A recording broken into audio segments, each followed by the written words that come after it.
Hi there, family. Good afternoon. It's Chris here. I'm gonna do a little video, and this video actually is gonna be called Retro June 19th. Why? Well, because on June 19th I didn't do an entry, and I wanted to do one every day. So this is gonna be the one for June 19th, but it doesn't matter if it's June 19 or 20, or maybe it's May 19th or October 19th, right? Sometimes we get them wrong. And we'll still read them, and they're still appropriate. Okay, they can still fit. The topic can still fit into our daily lives. It's just the fact that they put it in order is just a guide. But June 19th, let's go. You ready? All right. So this one is titled AA Regeneration.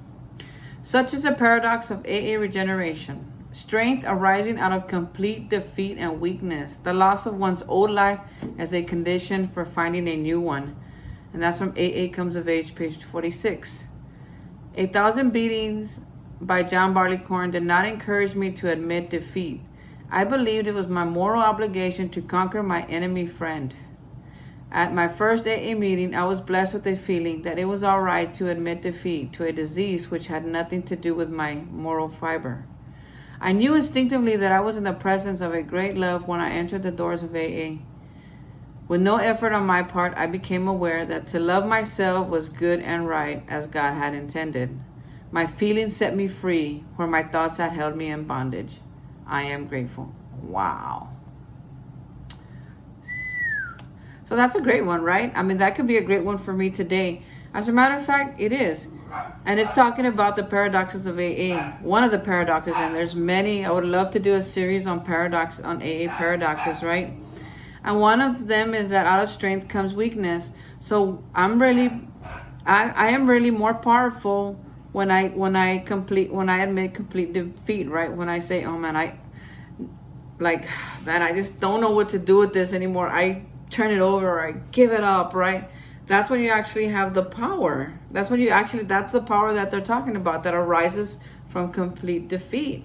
And complete defeat, it does mean giving up in a sense, but it also means in a more powerful way of moving to the winning side, right? The little white flag was like the little white flag, man, I can't do this no more. I can't continue to ruin my life by drinking and drugging. I can't do this. I don't want to do this, right? So then we admit complete defeat.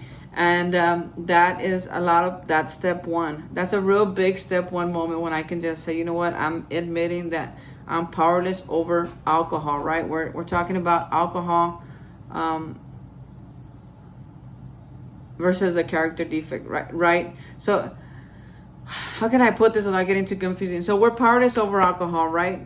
And through our defeat, we actually get the power, right?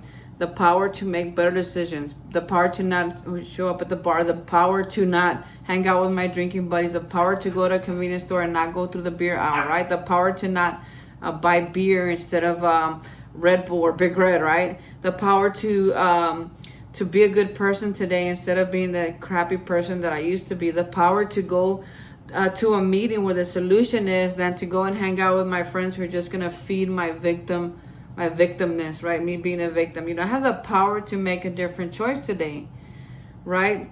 But I don't have the power over alcohol today, because I know that if I put that I take one sip of alcohol, like it's over for me. It just is. I've already tried it. And that's okay, because there's so many other things to drink. I can drink water. I can drink Dr. Pepper. I can drink a Coke. I can drink a power drink. There's so much things out there that I can drink that don't have the same effect on me as on my body, right? As a matter of fact, I can drink like a chocolate milk every once in a while. That's just not my thing, right? Water, I drink it a lot because I work outside and I'm always hustling, so I drink a lot of water, right? So back to this paradox. So we talked about a little bit about that paradox, right? Let's talk about this feeling of not being able to give up, of being the strong person, right? I hear it often, like, I don't want to be strong no more. And like, man, they're going to see my weakness. They're going to blah, blah, blah. So that's already two character defects, right? One is what are they going to say about me, right? Look, what are the people going to say about me if they see me crying, or if they see that I can't handle it, or they see my weakness, right? What are they going to say about me? That's one of them, right?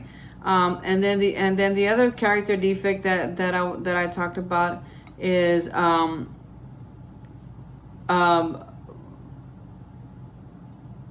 what was I talking about? Well, that's a big one. Having to be the strong person, right? So me, I'm the butch, right? I'm the man. I'm the whatever you want to call it. Sometimes I don't know how to deal with things. It's just facts. There's some times that I'm not the stronger one. My other half is a stronger one. You know, the one that has the more feminine qualities is the stronger one. But people that it's always been that way. They're the ones who have the babies. People talk. Women are the ones that have the babies, not the man. The man scratches himself and he's like, "Oh my God, forget it. I can't. Light duty, please. I can't go to work. I scratch myself, right?" Let's be honest. It's true. Yeah, it's funny sometimes too, but it's true that the woman is the stronger one. Yet here I am, I just came out of this, folks. I just came out of this thinking that said that I had to be like the do all, right? That I had to be the one with all the answers. That I had to be the one paying all the bills. That I had to be the one with all the strength. That I had to be, and the other person wasn't the people that I with. They weren't really judging me. I was judging myself. I was judging myself internally more than they were before they could even say a word. Or make a comment, man, I was already on the defensive. I was already feeling like crap. I was already feeling like I'm not good enough. I was already feeling like what are they, that's another defect right there. Those are my defects coming out, right? We're talking a lot about defects right now because we are on the 6 months. Like, okay, Chris, now are you ready? Are you ready to, yes, God, I don't want to have this defect that tells me that I'm not okay if I'm not the strongest man in the room. Wow. It's okay to let her help me do something once in a while. It's okay to let God in on what I'm doing, whether I feel good about it or not. It's okay. It's all right. Ain't nothing gonna happen. As a matter of fact, when I don't do it, that's when more things happen. Why? Because I go over there and try to create, I go get my hands in the mix and start making more chaos than anything else. The confusion starts with the words I say when I'm not connecting to my higher power, when I'm not letting go and letting God, when I'm thinking that I got to have all the answers, therefore let me speak something smart. Man, you know how many times that has gotten me in trouble so many times. Sometimes it's okay, I ain't gotta say nothing. I could wait for God to give me the answer. I could wait for God to give me the inspiration. I could wait to be inspired. I could wait after I nap. I could wait till after I eat. I can wait till tomorrow.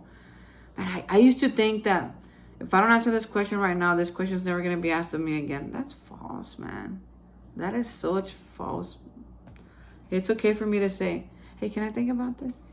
I really want to think about it. Can I have some time to think about it?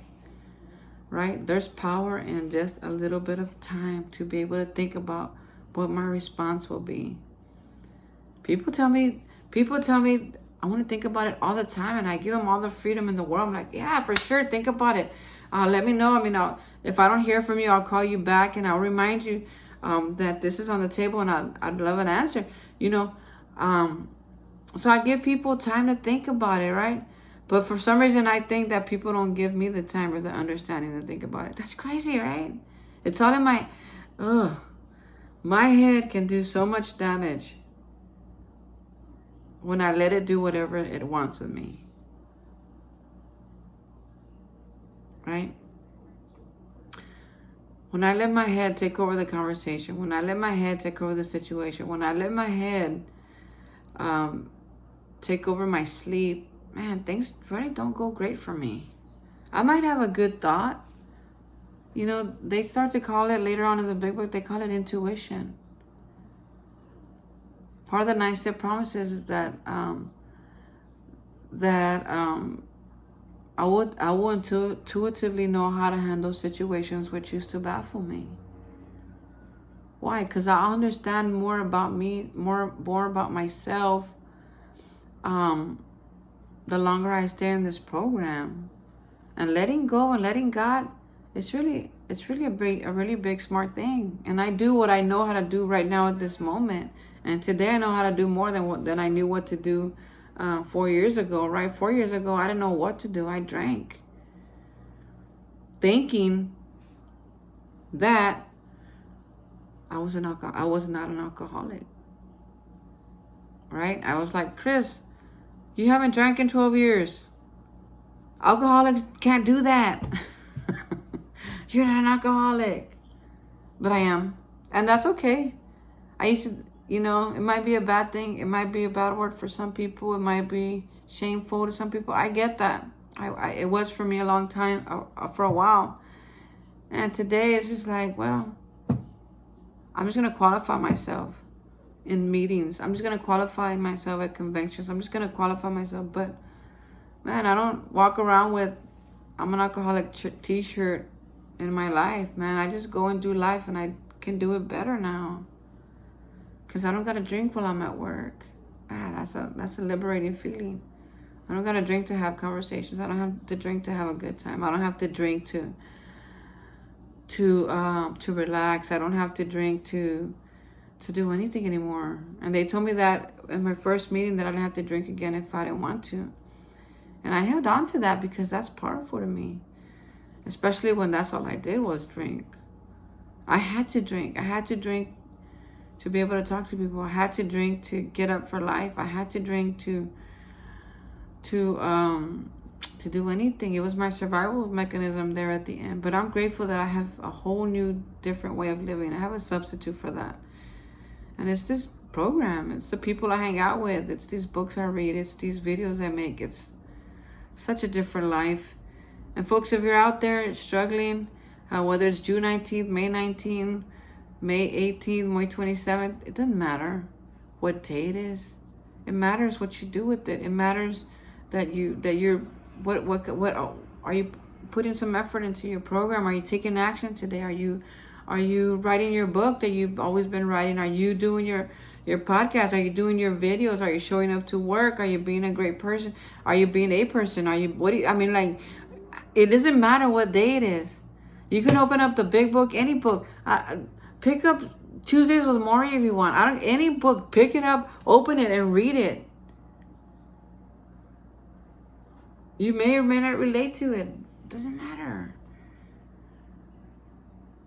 Get your head out of here. Get your head out of your head. Get your life out of your head.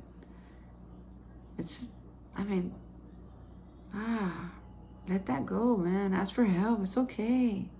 Find you a friend you connect with. Somebody you can talk to.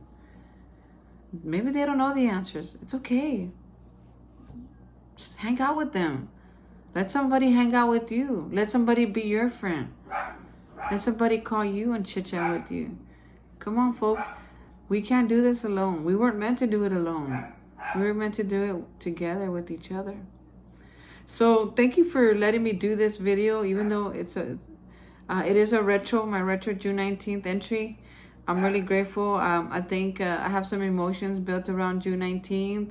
It being Father's Day and it being my father's birthday at the same time, and me just still not being able to show up in the most healthy way for that day. And this is what I'm learning in this phase of my life is about holidays, right? I ignored holidays for so long while I was drinking and drugging, even in recovery. I just blotted out holidays, blotted out birthdays. I don't know anybody's birthday, and holidays to me are just another day, which is okay. But being that I'm really working towards being a family man, I think those days are gonna start to be important. Anniversaries, birthdays, holidays. So I'm gonna have to start showing up different, and that's what I'm working on in this phase of my life is showing up for holidays. And I didn't show up on June 19th. And I didn't show up on Mother's Day for reasons, right? For certain reasons. But today I have the option to show up today. Even though it's not a holiday. It is somebody's birthday. It's my friend Pablo's birthday. So hopefully I'll see him today to tell him happy birthday. But if I don't, I know I'll see him soon tomorrow for sure. And I'll be able to tell him happy birthday. So thank you folks for listening. I hope you stayed tuned in. If you didn't, that's all right. I'll be again here later to do today's entry. But anyway, don't get caught up in that. And I'm trying not to either. I hope you have a wonderful, wonderful rest of your day, and we'll see you again. Thank you so much. Bye-bye.